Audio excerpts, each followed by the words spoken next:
A quarterback who sees ghosts just became the NFL's most dangerous weapon, and nobody can explain it. The Seahawks missed the playoffs last year with 10 wins. Now they're the #1 seed in the NFC, but here's what doesn't make sense. They traded away their biggest stars, signed players everyone gave up on, and somehow got better. Sam Darnold won 14 games with 2 different teams, back-to-back. Cooper Kupp, called washed, looks elite again. The offensive line went from disaster to dominant. Something changed in Seattle, something unexpected. Lumenfield doesn't host games. It ends seasons. The defense shut out 2 playoff teams. The Seahawks became exactly what the NFL feared. By the end, you'll understand why. John Schneider didn't rebuild this team. Instead, he blew it all up. First, he sent DK Metcalf to Pittsburgh for a 2nd-rounder. Then, he shipped Geno Smith to Vegas for a 3rd. And after 10 loyal years, he released Tyler Lockett too. So why tear everything down so fast? Because Metcalf was declining, and Geno threw 15 picks. Both wanted big money, but Schneider wasn't paying either. So he got draft picks for players he was never keeping anyway. But here's where it gets risky. He replaced them with Darnold and Kupp, 2 guys other teams abandoned. Everyone assumed Seattle was tanking. Turns out, they were reloading. And the biggest reclamation project? The quarterback nobody believed in. After his late-season collapse in Minnesota, most teams had written off Sam Darnold. But Seattle signed him anyway. 3 years, $100 million. Here's what people forget about Darnold. He's younger than Baker, Josh Allen, Lamar, even Joe Burrow. And now he's won 14 games in back-to-back seasons with 2 different teams. Like Peyton Manning said, quarterbacks need the right system to get comfortable. Darnold finally found it. Against the Rams, he threw 2 ugly picks, then led the comeback anyway. The same defense that humiliated him 11 months earlier. He's not the guy who sees ghosts anymore. He's the guy who exorcises them. But Darnold's redemption needed more than coaching. It needed protection. For years, Seattle fans watched their quarterback get destroyed behind a broken line. But then Schneider drafted Gray Zabel in round 1, and Kubiak installed outside zone blocking. Everything changed. In 2024, Seattle allowed the 5th most sacks in the league. In 2025, the 5th fewest. Walker and Charbonnet now get the most time behind the line, meaning blocks are holding longer. Football is won in the trenches. Seattle won 10 games last year while losing that battle. Now they're winning it and sitting as the NFC's 1 seed. But the line only works because of who's running behind it. Seattle's final 3 games were their best rushing performances all season. That's not a coincidence. That's a team built for January. Kenneth Walker and Zach Charbonnet give defenses 2 completely different problems. One's a slasher, the other's a bruiser. And with improved blocking, both backs get time to find their gaps. Against San Francisco with the division on the line, Seattle faced 3rd and 17. They converted it by running the ball. The passing game gets the headlines, but championship teams win in January by pounding the rock. Seattle's ground attack peaked at the perfect time. But while the offense evolved, one thing stayed constant. Mike McDonald built Baltimore's elite defense, then brought that blueprint to Seattle. In year 1, they jumped from 8th worst to 11th best in points allowed. In year 2, best defense in football. They shut out Minnesota, shut out San Francisco with the division on the line.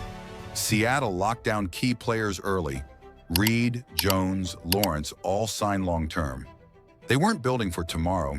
They were building to win now. But elite defenses need elite talent, and Seattle's drafting has been historic. First-round picks are supposed to hit, but Seattle's drafts have been different. They haven't just found starters. They've found difference makers. Zabel, Witherspoon, JSN, Charbonnet, Maffei, Walker, all from the last 4 drafts. Every single one contributes at an elite level. Most teams get 1 star every 4 or 5 years if lucky. Seattle has multiple. It's not just drafting talent, it's developing it. And that's what separates championship teams from everyone else. Devin Witherspoon has become one of football's best corners. Nick Emanari made instant impact as a rookie. This secondary doesn't just cover, they suffocate. Before Week 18, San Francisco's Lenoir called out JSN publicly. He promised to shadow him all game. Instead, he gave up a pass interference in the end zone and got owned. JSN's response? I knew we'd take care of business. That confidence isn't arrogance. It's earned. When opponents talk trash, Seattle's secondary makes them pay. But defense alone doesn't win championships. And Seattle's offense has a weapon nobody can stop. Jackson Smith-Njigba broke 1,000 yards in 2024. In 2025, he became the best receiver in the NFC Week 1. 124 of Darnold's 150 yards went straight to JSN. Against Tennessee, his 63-yard bomb reignited a stalled offense. Defenses adjust, but his connection with Darnold stays elite. Cooper Kupp was supposed to mentor him. Instead, JSN became the alpha, while Kupp adds championship experience. Together, they give Seattle options most teams don't have. But talent alone isn't what makes Seattle dangerous. The Rams game told you everything about these Seahawks.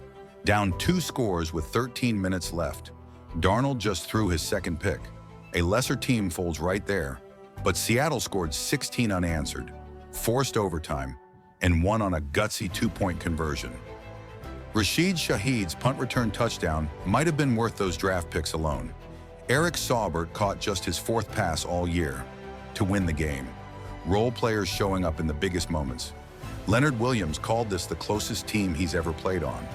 After clinching the 1 seed, players celebrated, but kept saying more work to do. No complacency, just hunger. And now they have home field advantage with its own mystique. Visiting Lumenfield isn't just a road game, it's entering hostile territory. Strange things happen in that stadium. Silent counts get forced, communication gets destroyed. One NFC coach said he could count on 2 hands everything that went wrong there. The onside kick against Green Bay, the replacement ref's disaster, 7 straight losses where it felt like Seattle had a horseshoe jammed somewhere uncomfortable. Now the 1 seed means every playoff game runs through Lumenfield. Best defense in football, loudest stadium in football, a team that's won every type of game imaginable. That's why Seattle became exactly what the NFL feared. Championship teams don't happen by accident. They're built with hunger over satisfaction. Seattle has the 1 seed, the best defense, and the loudest stadium in football. They've won shootouts and shutouts, come back from 2 scores down. There's no way to beat them they haven't already handled. So which NFC team can challenge them? Can anyone survive Lumenfield? Drop your predictions below and hit subscribe for more. Playoff football's about to get loud.